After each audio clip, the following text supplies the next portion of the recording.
ദേശാഭിമാനി മുഖപ്രസംഗം 2024 ജൂൺ 7 ഛേത്രി കളമൊഴിയുമ്പോൾ ഒരു ഗോൾ പോസ്റ്റിൽ നിന്ന് എതിർ പോസ്റ്റിലേക്ക് നീട്ടിയടിച്ച കാൽപന്ത് പോലെയാണ് ഫുട്ബോളറുടെ ജീവിതവും. വേഗം വേണം, കരുത്തും ലക്ഷ്യബോധവും വേണം. ഇടറി നിൽക്കരുത്, ഇടയ്ക്ക് വീണു പോവരുത്. പന്തുപോലെ അയാളും കാണികളുടെ കരളിലാണ് ഉരുളുന്നത്. സുനിൽ ഛേത്രി എന്നും അങ്ങനെയായിരുന്നു. കരുത്തും കൂർമ്മതയും കാലിൽ പിടിപ്പിച്ച് അയാൾ കളിക്കളത്തിൽ ഓടി നടന്നു. ആ ഓട്ടത്തിനാണ് ഇപ്പോൾ വിരാമമാവുന്നത്.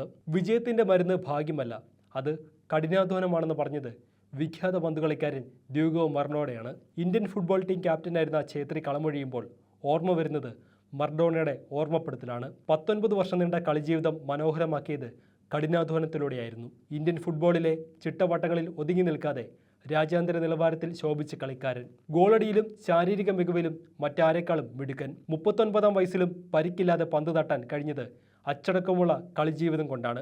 ഒരേ സമയം ഇന്ത്യയുടെ മെസ്സിയും റൊണാൾഡോയുമായിരുന്നു ഛേത്രി. ഇത് കേവലം അതിശയോക്തിയല്ല. ഈ കളിക്കാരൻ എത്രത്തോളം ഇന്ത്യൻ ടീമിന് അനിവാര്യമായിരുന്നതിൻ്റെ സൂചകമാണ്. ഇന്ന് ലോകത്ത് കളിക്കുന്നവരിൽ ഗോളടിയിൽ 206 കളിയിൽ 128 ഗോൾ നേടിയ ക്രിസ്ത്യാനോ റൊണാൾഡോയും 180 കളിയിൽ 106 ഗോൾ നേടിയ ലയണൽ മെസ്സിയും മാത്രം ഛേത്രിക്ക് മുന്നിൽ നിന്ന് പറയുമ്പോഴുള്ള അവിശ്വസനീയത തന്നെയാണ് അദ്ദേഹത്തിനുള്ള അംഗീകാരം.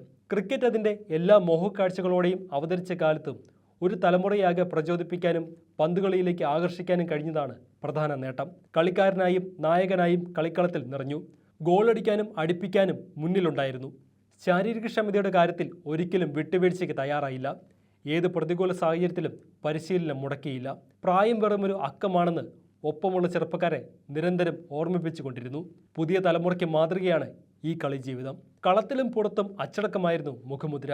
ദേശീയ കുപ്പായത്തിൽ അവസാന ശ്വാസം വരെ പൊരുതാനുള്ള മനസ്സുണ്ടായിരുന്നു. കളത്തിലെ ഉയരക്കുറവെന്ന പോരായ്മയെ ആത്മവിശ്വാസം കൊണ്ടും സമർപ്പണം കൊണ്ടും മറികടന്നു. കളത്തിലെന്നും മാന്യനായിരുന്നു. കളത്തിന് പുറത്തുള്ള വിവാദങ്ങളിലോ കെട്ടുകാഴ്ചകളിലോ ഈ പേര് കേട്ടുകാണില്ല. ഛേത്രി കളി നിർത്തുമ്പോൾ ഇന്ത്യ കളിഭൂപടത്തിൽ എവിടെ എത്തി നിൽക്കുന്നുവെന്ന ചോദ്യം കൗതുകമുണർത്തുന്നു. ലോക റാങ്കിൽ ഇപ്പോൾ 121-ാം സ്ഥാനത്താണ്. ഏഷ്യയിൽ 20ന്റെ ചുറ്റുവട്ടത്ത്. 1951-62 ആണ് ഇന്ത്യൻ ഫുട്ബോളിലെ സുവർണകാലമായി വിലയിരുത്തപ്പെടുന്നത്. 51-ൽ ഏഷ്യൻ ഗെയിംസ് ചാമ്പ്യന്മാരായി.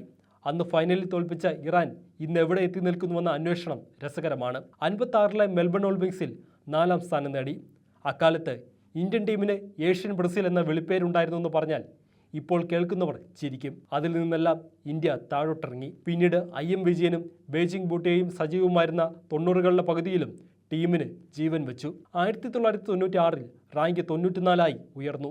ഇരുവരും കളം വിട്ട 2000 ആണ്ടിൽ ഇന്ത്യൻ ഫുട്ബോളിനെ ഒറ്റയ്ക്ക് തന്നെ ചുമലിലേറ്റിയത് ഛേത്രിയാണ്.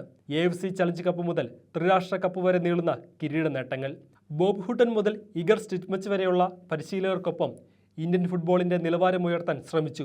ഛേത്രി കളമൊഴിയുമ്പോൾ പകരമാര് എന്നതിന് ഉത്തരമില്ല. ഇന്ത്യൻ ഫുട്ബോളിനെ മാറ്റിമറിക്കുമെന്ന് കൊട്ടിഘോഷിച്ചുവന്ന ISL 10ാം സീസണിലെത്തിയിട്ടും ഗോളടിക്കാരനെ കണ്ടെത്താനായിട്ടില്ല.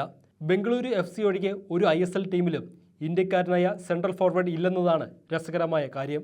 എല്ലാ ടീമിലും ഗോളടിക്കാൻ വിദേശ താരങ്ങളാണ്. എങ്കിലും ഛേത്രിക്ക് ശേഷം ഇന്ത്യൻ കളം ശൂന്യമാകൂ എന്നൊന്നും പറയാനാവില്ല.